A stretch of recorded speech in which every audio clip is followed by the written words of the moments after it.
Well, good morning, good afternoon, and welcome in from across the continent today for another very exciting Exploring by the Seat of Your Pants broadcast. If you're joining us for the first time, like some of you are in our audience today, we are all about bringing conservation, adventure, and science into classrooms around the world. Now, everything we do goes to our YouTube channel, so there's so much to explore and discover there.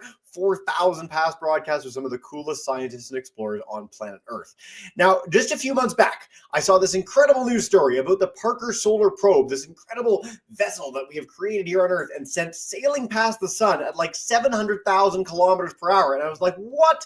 That is just crazy. We've got to feature that on the program. And conveniently, we had some friends of ours at the amazing If Then organization. They featured 125 incredible women ambassadors in STEM, some of the best series we've ever done. And they were like, you've got to talk to Kelly. Kelly's the best. And so I reached out to Kelly, and here we are today to talk about heliophysics, the study of the sun, the Parker Solar Probe, and all the amazing work we are doing to understand our star. So without further ado, welcome to the broadcast, Kelly. So nice to have you on, and thank you so much for joining us today. Thank you so much for having me. I'm so excited to be on Exploring by the Seat of Your Pants. It's a first and hopefully of many more. We've had a long history with amazing NASA folks, but I know you have a lot to share with us, so I'm going to zip it. And if you want to bring up your presentation and dive in with a little solar sailing, let's do this thing. Definitely. Let's get underway. All right. Check that the screen. You can see my screen. You are golden. Couldn't be better. Great. All right. Hi, everyone. My name is Dr. Kelly Korreck, and I am in the heliophysics division, a heliophysicist at NASA headquarters. And today I'm going to talk about exploring with NASA's mission to touch the sun, Parker Solar Probe. So a little bit about me first. And so this is me when I'm all dressed up, trying to look at optics. So I spent most of my early career building telescopes. And this, I'm pointing right there at an optic. So it's a mirror that you would use in an extreme ultraviolet telescope. So why it doesn't look like a mirror like you have in your house is that at those wavelengths, they don't bounce like the light that we see in our eyes. This is a special type of mirror with a special coating just for those types of wavelengths to bounce. So that type of light we can actually see in our telescope. And then this is also me in the deserts of New Mexico, and way up on that rocket there, that's the kind of gold part. If you can see it up here, that's where the telescope there, that lens or that mirror went into that telescope, and we launched it into space. And it took some pictures and then came back and told us more and more about our sun. In addition to exploring in the desert, I've explored numerous other spacecrafts. And so there is the Hinode telescope up here that takes X-rays pictures of the sun. So super hot, much like the X-rays that you get if you had a broken bone, or if you had a dental X-ray. Then the other X-ray telescope down here is Chandra, that takes pictures of deep space, so things like supernovas or stars that explode. I worked a little bit on Hubble, again, looking at those stars that explode. And don't worry, our sun will not explode. And then also these 4 telescopes up here, the Solar Dynamics Observatory, which you'll see a lot of those images throughout here. So I worked on all of this. I also work with a great group of people. So this is just some of my colleagues that I got to work with on the Hinode spacecraft. And it really is about people. And I love working with people to explore and do amazing things. In addition, I love the beach. I am a yoga teacher, so I like to stretch and I like to move and exercise. And I also love baking and I love cupcakes. So that's a little bit about me as an explorer. And then we're going to dive into what we are exploring, and that is our sun. So you should never look directly at the sun without some type of eye protection, and not sunglasses, because that's not actually good enough to protect your eyes. But if you were able to look through these safe viewing glasses, you would be able to see a sun that's pretty yellow. And then you might have some spots on it. And you might think, hey, are those spots interesting? We should explore that spot. Look over there and see what's going on. Now, folks have been looking at these spots for quite a while. There's records of those spots being observed back thousands of years. Normally through a campfire or a haze, you could actually look at the sun and see these spots on it sometimes. And this is an 1873 picture that someone actually drew. And I love this because as we explore, we like to make sure that we're keeping records so that we can tell other folks about what what we've done and what we've seen. And so maybe together we can work on figuring out what's happening. So this is a sunspot drawn by Langley, and you can see different things. Like you can see these little tendrils that are kind of coming into this really darker area. There's also like much lighter areas over here. And then maybe there's another spot over here, a darker spot. So these are all things that we've observed. We can observe with telescopes on Earth, and that was pretty good for what we were doing in 1873. We were understanding that the sun has a cycle, that the sun goes through changes. It's not constant. It looks really constant to you and I, but it actually does go through 11-year cycles. So every 11 years, it goes to a maximum, and then it goes down to a minimum state, and it goes back up to maximum. So it gets a lot of sunspots at 11 years, and then it has almost zero 11 years later, and then back and forth through that whole cycle. And then we got to the space age. So we were actually able to send those telescopes, much like the one that I showed you the optic for, up into space. And this is the Solar Dynamics Observatory, the AIA's telescope, and showing you these pictures. So each one of these bright spots has one of those sunspots underneath them. So they look a lot really different, right? And this is why exploring in so many different ways is important. Because when we were looking in the visible light, you saw the picture before, and that's what it looks like in a visible light, which is very interesting, but it doesn't look like this, right? It's very different. So we needed both ways to explore, both through a white light or the light that we see with our eyes, as well as the extreme ultraviolet that we can see here. And so this, when I say extreme ultraviolet, this just means that this is really, really hot stuff. So it starts glowing well beyond where our eyes can see. And by hot, I mean between 1 million and 20 million degrees. So some of those spots close in, those white spots on this one, close in will be 20 million degrees.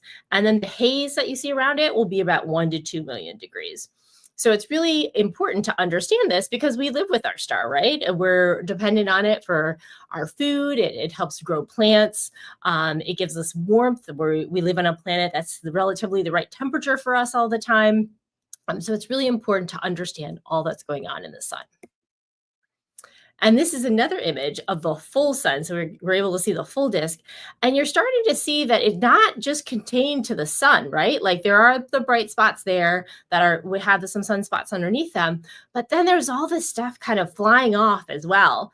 And so the sun is very dynamic. It's not static. It's not it doesn't stay the same. It changes a lot. And so all the energy it's trying to give off as it's spinning around. And the sun spins around every 27 days. It makes its orbit. So it takes 24 hours for us to do one turn around the Earth. The sun takes 27 days to turn around its axis. So just also to give you a sense of scale here, that is how big the Earth is. So this little like marble size is the size of the Earth. This is about 1/4 of the sun and one of those big explosions or big loops that come off the sun. That's how big it is. So luckily we're far away. We're 93 million miles away from the sun. This is just to show you the size, but we're also so small. Millions of Earths can fit inside of the sun. And so it does give you a sense of scale to see how big those explosions are versus how tiny our Earth is. Now, talking about our favorite explorer, Parker, Parker goes into the eclipse. So I don't know how many of you got the chance to see the eclipse last year or have seen an eclipse at some point in time, a solar eclipse. It's something that I really do encourage you to see at some point in time of your life. However, so this is a picture taken where the moon crosses in front of the sun and blocks out the sun for a while. Just for up to around 7 minutes. And Parker is 9.8 of half the sun away. That's where Parker would be. So Parker actually goes into there and is able to sense all of that change that we were seeing in those movies, those dynamic moving magnetic fields. We were actually able to fly into them. And so we'll show you some more of that as we go through the talk. And so Parker the Explorer was 60 years in the making. It took 60 years to figure out how to do this mission. So the Simpson Committee report in 1958, which also created NASA, said that we should go to every planet as well as the sun. And it took us all this time until 2018, and then when it launched, and then until 2024, when we became the fastest, closest object to the sun. And there were three reasons why we went to the sun. And one is scientific curiosity. There's a couple of really odd things that the sun does. And so we were making sure that we understood it. And then there's the practical matter of living with a star. It's called space weather. We'll talk a little bit about space weather. And then because we're explorers, because we need to go to these places to actually sense it, because you can see something from far away and not necessarily fully understand it. But if you go in and explore a little closer, you get more information and can better understand it. So those are the reasons that we had Parker Solar Probe. So looking a little bit into the scientific curiosity, the sun is mysterious. It's our closest star, but we still don't know everything about it. And it does at least two kind of weird things that we're trying to figure out. So first of all, if you were by your nice fireplace at home, or maybe a campfire, you've experienced that you get very warm while you're sitting there near the fire. But then as you walk away, you normally get colder, right? Because the heat source is in the center, and then you've walked away and you get colder. Well, but the sun does something really weird. This is one of those scientific curiosities I was talking about. The sun in the middle, this is a diagram of the sun, and we basically cut it in half so that you were able to see the inside. And the core, the very center of the sun, is around 27 million degrees. Then it goes to 3.5 million, out to 10,000, and then down to 40,000. And then all of a sudden, it goes back up to 2.3 million. So we've walked away from that 27 million degree fire, and we got colder at 10,000, and then suddenly we went back up to 2 million. So what's happening there? There has to be some other fire, or a source of energy, and we just haven't found that yet. But Parker is giving us great clues to that. So that's one of the things that we were looking for as we built Parker. The other thing was this thing over here up on top was the solar wind, this constant outflow of wind off of the sun, where it never really loses a lot of mass, but there's always something blowing off of it. So there's always a wind blowing. So we were trying to figure out how that got out and accelerated and bathes our whole solar system in this wind. And part of that is also space weather. So the sun, as it's active, and as I was saying, it was dynamic, and these sunspots, they sometimes erupt and have big explosions that throw off billions of tons of material, things that would be equivalent to like 80 million school buses traveling at 1 million miles an hour out into the solar system. And with that, it could cause damage to satellites. It can cause some currents in the earth, which interfere with our electrical power. It can have an effect on airplanes. And we can prevent any damage from all of this, but we just need to understand our sun. And that's, again, another reason why we really need to we needed Parker, and we need to understand our sun. And this is called space weather. So there are 3 drivers of the sun's space weather. There's flares, which are those big explosions themselves. They're the big bursts of lights that you were seeing in the movies. The second are the coronal mass ejections. So those were those 80 billion school buses racing towards us that were thrown off the sun with these eruptions. And then the solar energetic particles are the really fast, like they're the messengers. They get accelerated to near the speed of light, and they rush towards the Earth, and they tell the Earth that something's happened on the sun, and that space weather is on its way. And those can be dangerous as well, but we're able to protect ourselves, and our Earth's atmosphere protects us from most of them. So what spacecraft do we need to go ahead and take a look at these? So once we get there, we really, looked at systems engineering and how to put all the pieces together. And we figured out we needed a thermometer, right? Because we said we were interested in temperature. We said we were interested in a wind, so a manometer or something that measures the wind. You might have seen some of these on a house where they have on top of the roof a weather vane. We wanted a magnetometer, so a device to study the magnetic field. And then taking a picture, because you always want to send pictures back and make sure that everyone knows what you're doing. So these are the actual instruments on Parker Solar Probe. We have Whisper, which is our camera, and it takes pictures off the side. The Sweep Suite, which was what I was involved in, is the ones that are going to tell you what temperature it is, how fast things are going, and how much of the stuff is actually there. The Fields antennas are out front, as well as ESIS, which was an energetic particle. So capturing those so that we understand those forerunners of those fast particles that come to tell us about the solar storm. So the Sweep Suite, or the solar wind electrons, alphas, and protons, are these three instruments. And this is the bravest little cup explorer. It is the one that stuck its head over the heat shield and was able to actually directly sample the solar wind. We have our span B and our span A in the back that also measure temperature, density, and speed, but they are a little more sensitive. This is the cup that decided that it needed to go directly in there.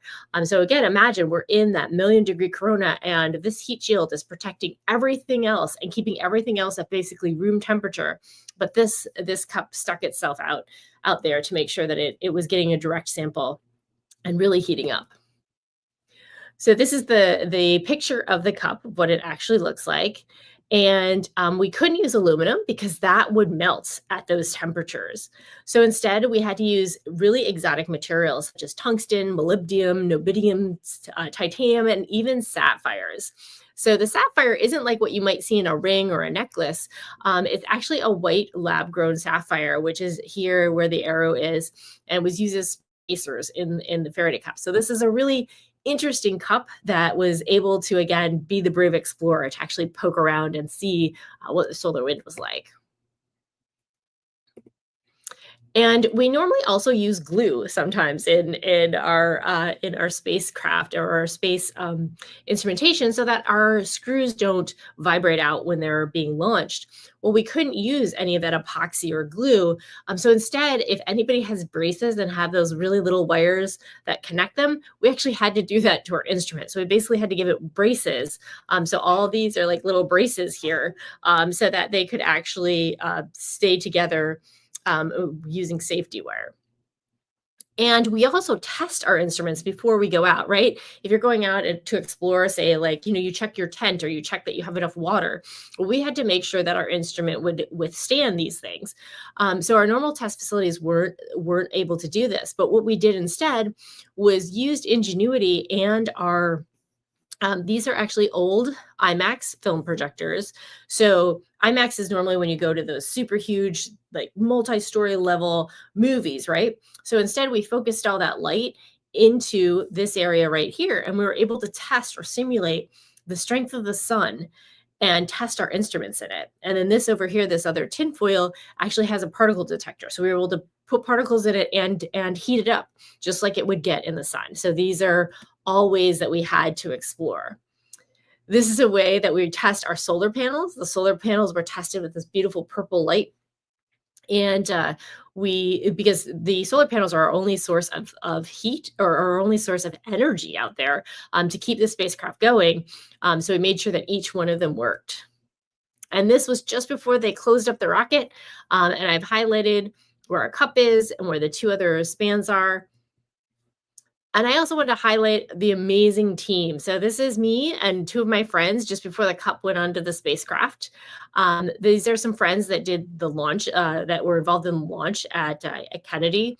And these are a bunch of scientists who are using the data and who were involved in building this. And this man right here in front is Eugene Parker, the namesake for the mission. And he was a man who was really determined. He theorized about the solar wind, that there was this constant flow outward. And he was at first turned down multiple times from publishing. And he finally was so convicted that this was what he thought was right. He was able to go to his author or to an editor and get this published so that folks knew this. And he started a whole field here. And then Marcia Neubauer here is the woman who then proved that there was something there, that there was a wind, by actually putting up a spacecraft in 1962 near Earth. So Jean did the theory, and then Marcia came along and was able to measure things. So the Parker Solar Probe has gone in, and it is the fastest human-made object, and it is the closest human-made object to the sun. And so it went in multiple times to the sun. And what you're seeing here is what they call it's the surface of what we consider touching the sun. So there's things that stay inside the sun and then things that flow out. We're talking about that solar wind that's constantly flowing out. You see little particles mimicking that. And then what they're showing is there are two spaces. When we got inside of the sun, when we considered touching the sun, things were going both directions, in and out. Waves were going in different directions. Once we get out of there, everything was just flowing out. So we've actually crossed from being in outer space to being in the sun's space. So that was when we touched the sun.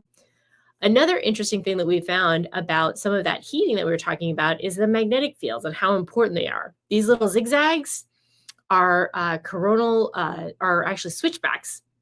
And it's like a mountain switchback. If you've ever been in a car and had to go back and forth up a mountain, that's similar to what it is. And that's part of what is happening to make those energetic particles so energetic. So what's next for Parker? So Parker, again, on December 24th, 2024, became that closest human-made object, collected a lot of data, is helping us learn about space weather, is helping us learn about the sun and our star. And she's going to continue in that orbit for the time remaining that she has with any of the fuel. So she'll keep taking more data and learning more and more about the sun. And so we invite you to explore along with us because as we learn more and more about our sun. And with that, I welcome any questions, and we'll be happy to do that. Let me get this. Yeah, come on out of screen share so you can see us have a bit of a conversation. Kelly, that was so much fun. What an amazing program. I mean, I always have, professional detachment out the window. I learned so much from that. That was so cool. I love the historical drawn pictures. I love the science. I love the things that you use. The sapphire thing is wicked. We're using exotic gems and metals to make a magical spacecraft that goes through the sun. I mean, it's just like, anyway. We're going to dive in with our Kahoot. We got a bunch of full classes that are in on this already, but if you want to join in, it's the game pin is below. I'm going to pull this up as a screen share. And Kelly, if you want to help us out with any of the hints for these, you're welcome to chime in and give us a little support. If you don't want to do Kahoot, if you're new to this, I know some new classes, you guys can just yell out the answers in your class as well. That's totally fine. But we're going to test some understanding and have some fun together and dive in with this. So let's do that. And then we're going to lead in with our epic Q&A over the next 15 minutes or so. So let's get started and see what our first question is. All right, here we go. Question 1 in 3, 2, 1 is true or false? The sun is a star. This sounds easy, and true or false is less than, but I really love harping on this because it is a thing that a lot of students, a lot of people, a lot of adults don't know. So let's see what our answers come in. We've got 2 answers in so far. Get those answers in. So everybody said true, and Kelly, yes. I mean, it's interesting because it's fairly basic. At the very beginning, you talked about this, but like when we look out into the cosmos at night, see all those stars, our sun is one of those. It's just close to us. It's the one that gives us life and our solar system and everything else. But yeah. Yeah, and honestly, it's also kind of a wimpy star. When we look out at that night sky, we actually see stars that are huge and stars that do like other crazy things. However, like our kind of dwarf normal star, gives us so much. It gives us life, like you said, and light and food. And so it really is amazing. Well, that's a good sign going into question number 2. Let's check it out together. All right, there's a quiz. So there's 4 possible answers. The Parker Solar Probe has gone 700,000 kilometers per hour. How fast is that compared to a rifle bullet? Is the bullet twice as fast? Are they about the same speed? Is the probe going twice as fast? Or is the probe going 150 plus times as fast? Let's see what our answers are. Let's get them in. Keep getting them in. I like this. And as many of you know, when I go for like a way outlandish thing, the outlandish is usually correct. Okay, because for a rifle bullet, what I chose as our sort of benchmark of speed is sort of the fastest that most people can conceive of. You don't even see it happening. It's like, and it's there. And spacecraft of all kinds are way faster than rifle bullets. Like the ISS with our astronauts on it is going way faster than a rifle bullet, which is crazy. Yes. Yeah. Yeah. And it's amazing to go through, like, we're going through deep space or vacuum and we're able to go this fast. It's really is amazing. Quick follow-up on this. Is there like a special engine you needed to build, or were you just running it for longer to keep going? Because there's no friction in space. So if you keep running the engine, you do get faster and faster and faster. What's the deal? Right. So what had to happen is we had to launch at exactly the right time with enough push. So we had to be really light. The spacecraft isn't actually very big. She's about maybe 2 meters, 2.5 meters tall, and a meter or so wide. Not very big, but had to have the biggest rocket that we had at the time in order to lift her off and give her all that push. And once that push was imparted, and then another stage rocket like jetted her off, she doesn't actually have any other of like propulsion or jets with her.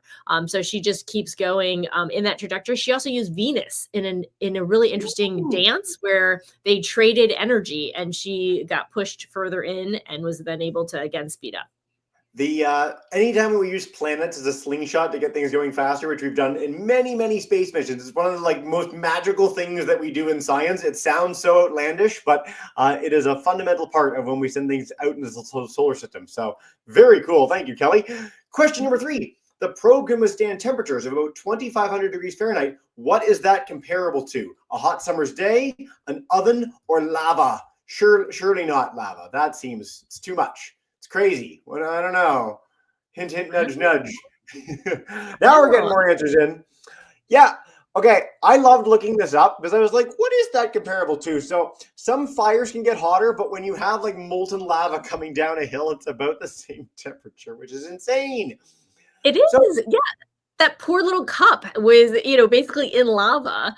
And, folks ask why does it not burn up, right? Well, because it's like the difference between touching a hot plate and touching and sitting in a sauna, right? A sauna is very undense. So you can actually go into a sauna at like 150, 200, almost 200 degrees. Whereas if you were to touch a hot plate, you would get a burn from that. So it has to be the actual conduction that causes the burn, but we're in and out so fast in the orbit that we're able to not burn. We have a follow-up already in the chat, and I'm going to share it now because it's a perfect time for it. How do we test something like that to make sure it can withstand those temperatures? Like, what do you actually put it in to make sure it's good? Exactly. So that solar environmental simulator that we had to do, we had to take all 4 different IMAX theater, and again, something that's normally projected onto 5 feet of or 5 stories of wall into a little space about this big, put all that energy in there and test it. And then we also put some particles in it to make sure it actually worked, not just survived. So we had to test things in that. There's also solar furnaces. There is some at Marshall in Alabama. There's also one in France where a whole hillside of mirrors focuses the sun so that you can test these types of things. I want everyone to look that up because I've seen the one in the States before, and it's one of the coolest things we've ever produced on Earth. The fact that we have something like that is just wild. I love these stories. You can tell. All right, our final question for all the marbles. Why does it matter? Why are we going there anyway? Let's see what our answers are. It's just cool to know. We just want to know. It doesn't matter. There's no reason for any of this. The sun greatly influences events and life on Earth, or the sun is about to explode. I recall you saying definitively that the sun was not going to explode at the beginning of this broadcast. The sun's wimpy, right? I said it was a dwarf, and the small star just doesn't have enough oomph to do that explosion. Yes. I think it's about, 8 times bigger than the sun we get to supernova level? Am I correct on that? It's 1.2 times. So it's actually only 20% more, but it's enough that we're not going to get there. Oh, that's fascinating. We can talk about that after the broadcast. That's really, really neat. Okay. Let's see what our podium is. Drum roll, please. What you win, by the way, from this is Kelly and I's everlasting respect, which is pretty cool. So, Dynamic Raccoon is 3rd, Kind Bunny is 2nd, and first, drum roll, please, is Stellar Zebra. Wow, I'm glad Stellar's in the name. I love when a name just happens to reflect what we're talking about. That is very coincidental, and I appreciate it immensely. So, way to go. We're going to dive in with Q&A. We've already got some great questions. And so the first one that popped up is, how will the Parker Solar Probe end its mission, and will it dive into the sun, which sounds crazy? We so wanted it to dive into the sun, but there's actually a lot of momentum that you'd have to give up. So that movement and that force that's keeping you moving around to actually get into the sun. So what will happen with Parker is it will continue in its orbit. So it's going to go in really close to that 9.8 solar radii and then come back out. So it's 96% of the way in and then come out, 96% of the way in, come out.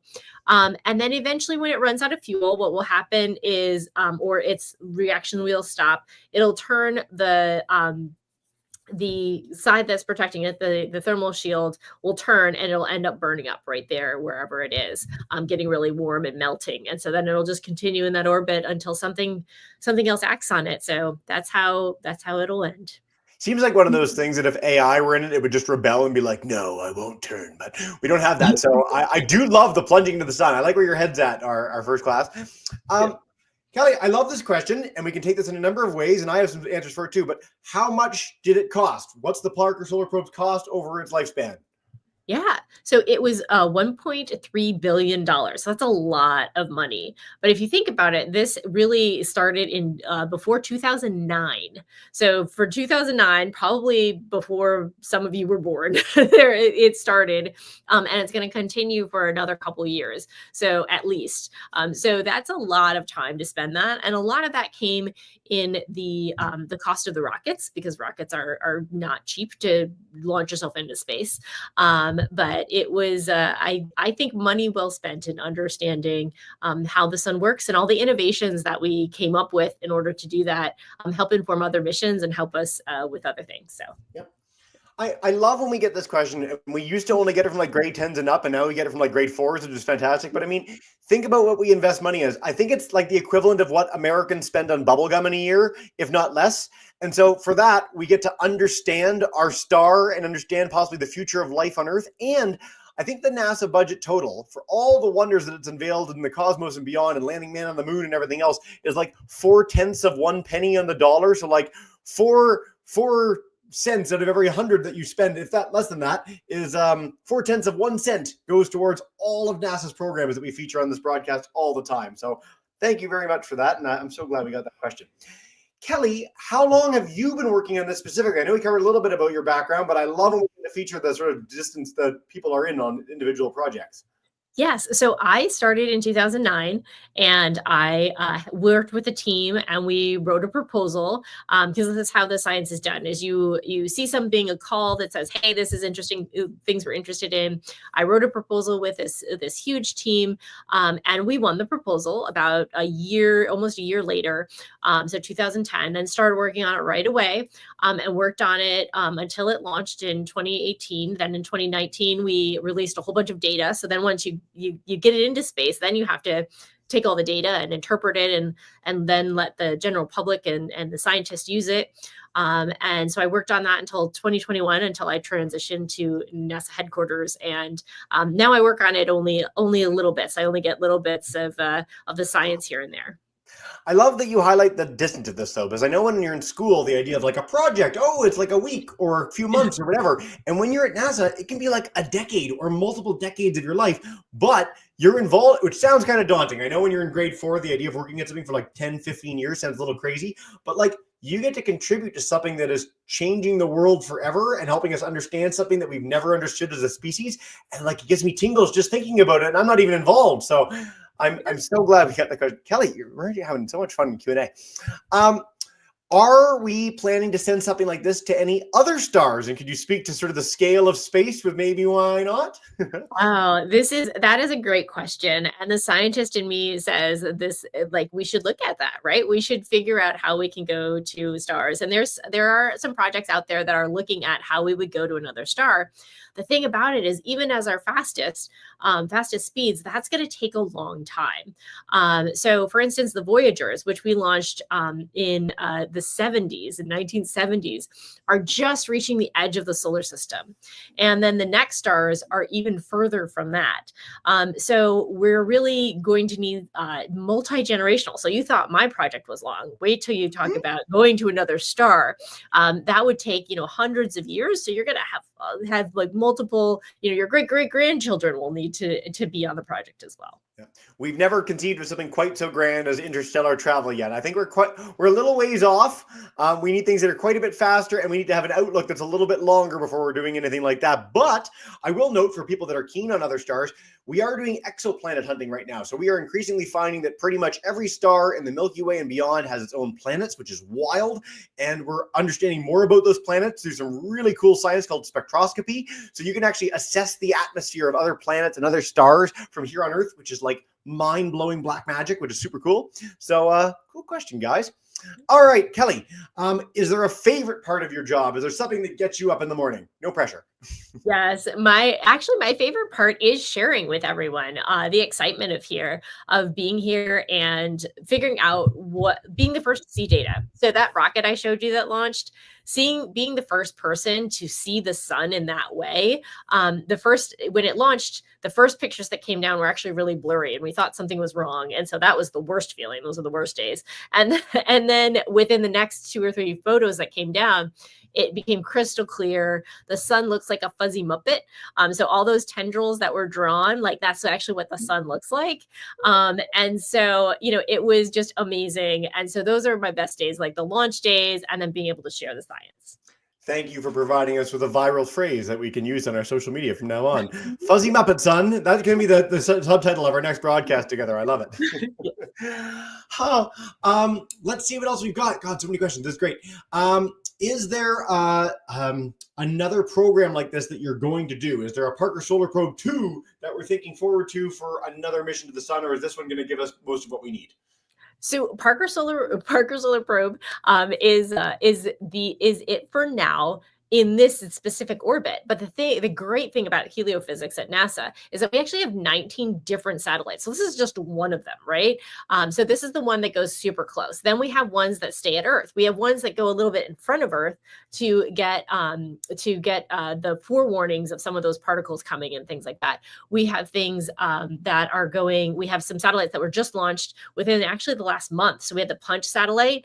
It's a couple of satellites, and we have the Easy satellites. Again, a few satellites at a time, studying the Earth and the Aurora. So we don't have another Parker planned, but we have all of these others. We have 19 others that we can get a lot of good data and use them all together and collaborate so that we get the full picture, right? Because again, if you're just one spot looking at one thing, it might be very different from where it is somewhere else. So to get the whole picture of something that's so big, we really need multiple spacecraft. Very, very cool. Thanks for the question, guys. All right, we've got a lot of questions about the amount of fuel. Will it run out of fuel? When's it going to run out of fuel? What's the deal? Yeah, so it has around 100 years left of fuel. So I was just told that last week. However, it is funding and it's how it reacts to other things. So there's a possibility of, there's coronal mass ejections, and it's meant to weather all the space weather, and it has done beautifully. But in some ways you just never know. Okay, very cool. Thank you for the nuance and detail. But 100 years is pretty good. If we wanted to keep it going, we've got a lot of stuff to go. Right. Kelly, I love this question, and this actually relates to a nice thing we had the other day in a planet program. Is the sun solid? And can you explain how we possibly know something like that? Excellent question. Yes. So the sun's outer atmosphere that we're touching is actually not solid, right? It's a plasma, which is beyond a gas, right? It's not just like the air we breathe, but it's actually charged with electricity. So that's where we go. Now there is more and more density, so more and more stuff is packed in as you go closer and closer to the core. So the top, the photosphere, what we see as yellow, is more dense, and then it's more and more dense until you get to the core, where it's so solid that it's actually smushing atoms together to make energy. Yeah. So out of curiosity, compared to something like rock, something we can hold in our hand, it's tangible, it's thick. If you could hold a piece of the sun, would it be like that? Would it be like a weird gassy plasma thing? Like, is there a way to even conceptualize this at all or not? Right. It would be, that's a good question. So digging deeper, you would have something where you could kind of, you'd be very hot. So I don't know how you would hold it. You would have to have some special thing to hold it, and hold that really hot, dense, kind of bubbling and moving rock. Very cool. I love when we talk plasma because it's so weird and outside of the realm of people's everyday expertise. Kelly, time flies and you're having fun. We're nearing the end of the broadcast. So is there a final message you want to leave us with about the Parker Solar Probe, about your role as a heliophysicist, anything before we say farewell? Yeah, definitely. We're all heliophysicists. I mean, we're all learning how to live with our sun, and space weather affects all of us. And I really take Gene Parker's message and his perseverance to heart. That this is a little mission that could, and we kept persisting and knew that this was something. There would be just wonderful new things on the other side of this adventure. So keep exploring and see what you can find. No better message than that. Kelly, thank you so much for joining us today. Stick around after we're done live, but we'll say farewell to you and to all our students at home joining again, Ontario, Quebec, Alberta, Nicaragua, and beyond. So nice to have you all here with us today, and we'll say farewell for now. Have a wonderful rest of your day, everyone.